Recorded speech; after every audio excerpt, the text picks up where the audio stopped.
Doctor ortho Ayurvedic oil और capsule, अब दर्द भी घुटने टेकेगा। नारनौल में महेंद्रगढ़ प्रीमियर लीग की नीलामी संपन्न। एमपीएल नीलामी में करीब 175 खिलाड़ियों पर लगी बोली। 5 सितंबर से शुरू होगा महेंद्रगढ़ प्रीमियर लीग।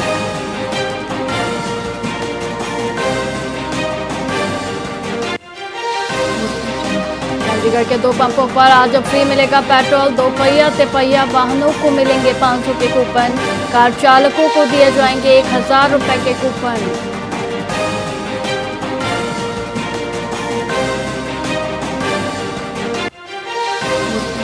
झज्जर में सफाई कर्मियों ने नगर परिषदों पर जड़ा ताला। झज्जर बहादुरगढ़ नगर परिषद कार्यालयों में कामकाज ठप। सफाई कर्मियों ने मुख्य गेट पर जड़ा ताला।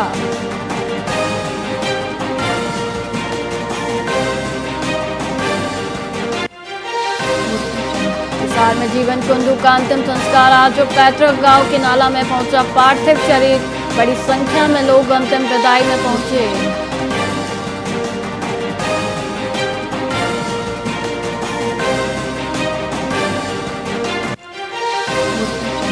करनाल में सफाई कर्मचारियों ने निगम कार्यालय पर जड़ा ताला। मांगों को लेकर 2 सप्ताह से हड़ताल पर कर्मचारी। राज्य कमेटी के आह्वान पर 2 घंटे कार्यालय बंद।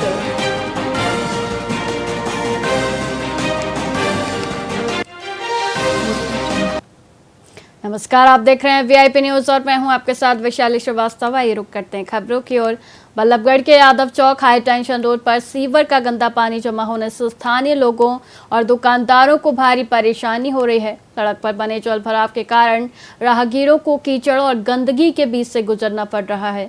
स्थानीय लोगों का कहना है कि सीवर की समस्या लंबे समय से बनी हुई है, लेकिन प्रशासन द्वारा इसका कोई स्थायी समाधान नहीं किया गया।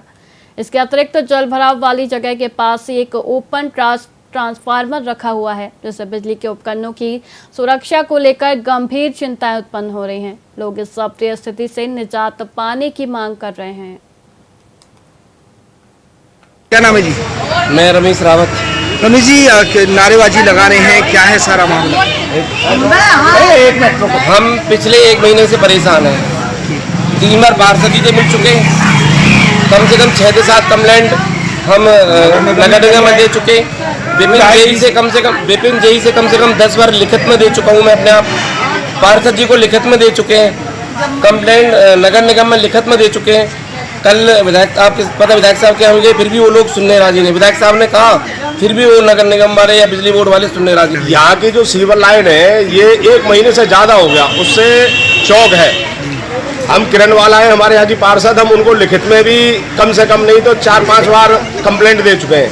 और नगर निगम के जितने भी अधिकारी हैं वहाँ पर हम 1 महीने के अंदर कम से कम 5 कंप्लेंट दे चुके हैं और पर्सनली भी मिल चुके हैं। यहाँ का जो जेई है, विपिन नाम है, जो हमारे यहाँ के जो वार्ड के जो विपिन जेई हैं, उनसे भी हमने फ़ोन के माध्यम से भी और लिखित में भी कई बार कंप्लेंट दी है। और अभी कल हम जो है विधायक जी के यहाँ भी गए थे, तो उन्होंने भी हमारे सामने उनको कॉल करके कहा कि भाई इनका काम करिए, लेकिन प्रशासन बिल्कुल भी सुनने को राजी नहीं है। यहाँ घरों में स्थिति इतनी बुरी हुई पड़ी है कि स्कूल जाने वाले बच्चों की बहुत बड़ी समस्या है। घरों में मच्छर पैदा हो रहे हैं, बच्चे बीमार पड़े हैं। समस्या ये है कि जेई को भी दिन में 10 बार फ़ोन करते हैं, 10 बार में से 2 बार फ़ोन उठाता है और ये कहता है कि अभी आधे घंटे में आ रही, 1 घंटे में आ रही। मेरा भाई बीमार है, आज मेरे को फ़ोन मत करो, मेरे को फ़ोन मत करो, ये जेई कहता है। रही बात किरण बाला की, तो वो फ़ोन ही नहीं उठाती और फ़ोन उठाती है तो आधे घंटे की कहती है। आधे घंटे की कह के 15 दिन हो गए, पागल बना रखा। कोई सुनवाई नहीं है जी, कोई सुनवाई नहीं है, कोई सुनवाई नहीं है, कोई सुनवाई नहीं। मोहल्ले की सारी औरतें इकट्ठी होकर गई हैं उसके किरण बाला के यहाँ, तो भी कोई सुनवाई नहीं है। अब वोट मांगने आएगी तो बताएंगे किरण बाला को कि क्या होता है। तो क्या विधायक की कोई प्रशासन अधिकारी मान नहीं रहा? सुनवाई नहीं है भैया, ना तो जेई सुनता है, ना किरण बाला सुनती, ना पार्षद सुनती। मूलचंद क्या भी हो गया है, वो भी सुनवाई नहीं हो रही है, वो भी कह रहा आधे घंटे में पहुंचा रहे हैं। क्या नाम है जी? पानीपत के सिविल अस्पताल में एक महिला मरीज के साथ अस्पताल के ही सिटी स्कैन टेक्नीशियन ने हैवानियत की हदें पार कर दी। हार्ट की बीमारी से पीड़ित महिला को सिटी स्कैन के बहाने अकेले कमरे में बंद कर लिया। टेक्नीशियन ने 4 मिनट तक बंधक बनाकर उसके साथ अश्लील हरकतें की। होश आने पर पीड़ित महिला ने परिजनों को आपबीती सुनाई। परिजनों ने तुरंत डायल 112 को सूचना दी। शिकायत पर पुलिस ने आरोपी टेक्नीशियन के खिलाफ गंभीर धाराओं में केस दर्ज कर लिया है और अस्पताल प्रबंधन ने उसे नौकरी से निकाल दिया है।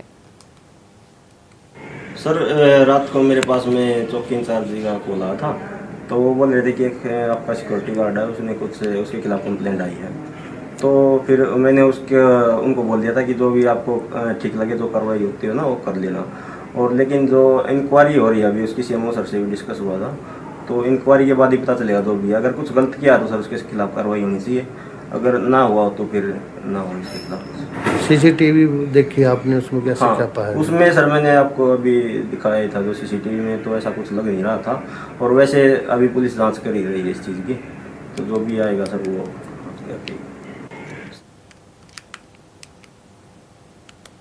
भारतीय मजदूर संघ की सोनीपत जिला इकाई ने श्रमिकों की मांगों को लेकर एक विशाल जुलूस निकाला। प्रदर्शनकारियों ने सरकार के खिलाफ जमकर नारेबाजी करते हुए लघु सचिवालय पहुंचकर प्रधानमंत्री और मुख्यमंत्री के नाम नायब तहसीलदार को 2 महत्वपूर्ण मांग पत्र सौंपे। संघ ने न्यूनतम वेतन 30,000 रुपये मासिक, ESIC सीलिंग 42,000 रुपये, EPS पेंशन 7500 रुपये मासिक करने की मांग की। इसके अतिरिक्त NHM, समग्र शिक्षा, आंगनबाड़ी, आशा वर्कर और मिड डे मील जैसी विभिन्न योजनाओं के कर्मचारियों को स्थायी दर्जा देने और ठेका संविदा कर्मचारियों को नियमित करने या समान काम के लिए समान वेतन लागू करने की मांग प्रमुखता से उठाई गई। आज जो है हरियाणा में प्रत्येक जिले में जो भारतीय मजदूर संघ कर्मचारी अपनी मांगों को लेकर प्रधानमंत्री के नाम DC साहब के माध्यम से ज्ञापन देने लग रहा है। हमारी जो है कर्मचारियों की काफी सारी मांगे लंबित पड़ी हैं, जैसे जॉब सिक्योरिटी को लेकर है। मुख्यमंत्री जी ने कई बार वादा कर लिया कि भाई पहले कभी कोई सा महीना बोल दिया था, पीछे 15 अगस्त बोल दिया था, वो भी जा चुका है, लेकिन कर्मचारियों को जॉब सिक्योरिटी नहीं मिली है, एक्ट में नहीं लाए गए हैं। और भी हमारी बहुत सारी मांगे हैं जो हमारे मांग पत्र में है। न्यूनतम वेतन 30,000 रुपये हो और ESI को लेकर 21,000 रुपये से बढ़ाकर 42,000 किया जाए। काफी सारी मांगे हैं। इनकी न्यूनतम वेतन 30,000 रुपये किया जाए और जो कच्चे कर्मचारी है उनको पक्का किया जाए और सभी की जितनी मांगे हमारे मांग पत्र में सभी स्वीकार की जाए। आज हमारा तीसरी बार मांग पत्र जा रहा है। पहली बार कई बार दिया, कोई सुनवाई नहीं हुई।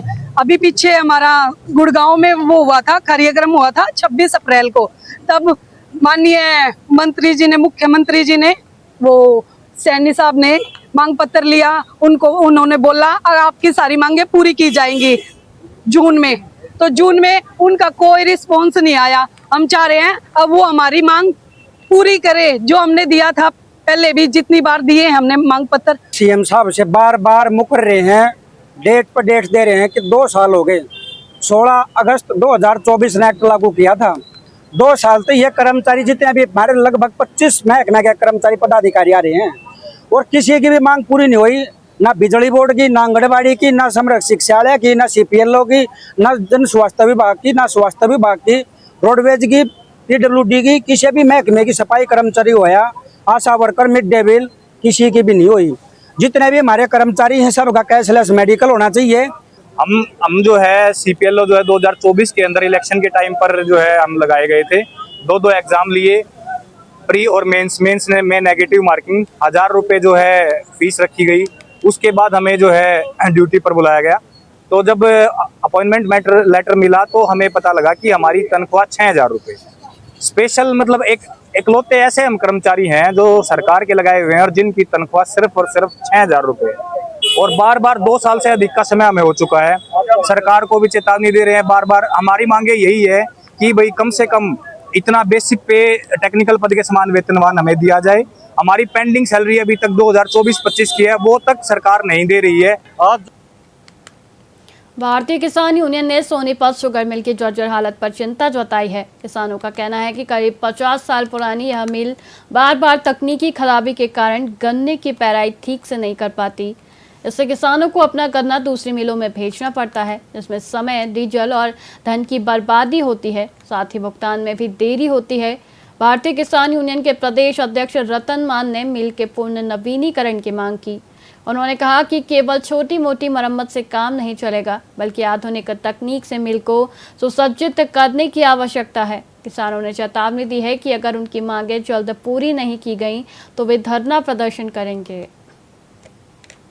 देखिए, आज यहाँ जो शुगर मिल परिसर में किसान पंचायत का आयोजन किया गया और जो सोनीपत की जो सहकारी शुगर मिल है, ये करीब 50 साल पुरानी हो चुकी है, ये बूढ़ी हो चुकी है। हर साल यहाँ गन्ना उत्पादक किसानों को बहुत भारी कठिनाइयों का सामना करना पड़ रहा है। और गन्ने की खेती एक बहुत बढ़िया खेती है, नगद की खेती है, एक बहुत आधार है ये। अगर ये फैक्ट्री यहाँ चलेगी नहीं, ये बर्बाद हो जाएगी, तो यहाँ का किसानों का रोजगार भी भविष्य बहुत खराब होगा। हमारी मांग है कि जो ये मिल के नवीनीकरण को लेकर लंबे समय से हम लड़ाई लड़ रहे हैं और पिछले साल हमने देखा था कि अपने टारगेट को मिल पूरा नहीं कर पाया, आए दिन खराब रह रहा था।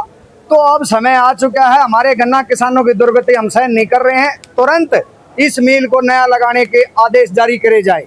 और साथ में अब जो ये मिल है, पिछले साल की तरह ये नहीं हो के भाई किसी ऐरी गैरी कंपनी को टेंडर दे दिया, वो कर्मचारी ये मिल बिना पैसा मिलने की वजह से इसको मिल में बंद कर रहे थे, तो एक बढ़िया कंपनी को इसका टेंडर देकर अब की बार भी समय पर इसको चालू कराया जाए। जो आज समस्या किसानों के सामने नवीकरण शुगर मिल की है, एक बहुत पुराने समय से ये मिल चल रहा है, इसकी जर्जर हालत हो चुकी है और आज सब किसानों ने एक सूत्र मीटिंग लेकर ये फैसला किया है, जब तक दूसरा मिल चालू नहीं हो जाएगा, जब तक ये मिल बंद नहीं होगा। इसके लिए भरपूर सहयोग किसानों का और मीडिया का और प्रशासन का हम चाहते हैं कि ये जल्दी से जल्दी किसानों की समस्या हल हो और नया मिल जल्दी चालू करें और उसके बाद में ये बंद करें। देखिए आज फिलहाल खबरों में इतना ही, मुझे दीजिए इजाजत। देखते रहिए VIP न्यूज़। नमस्कार।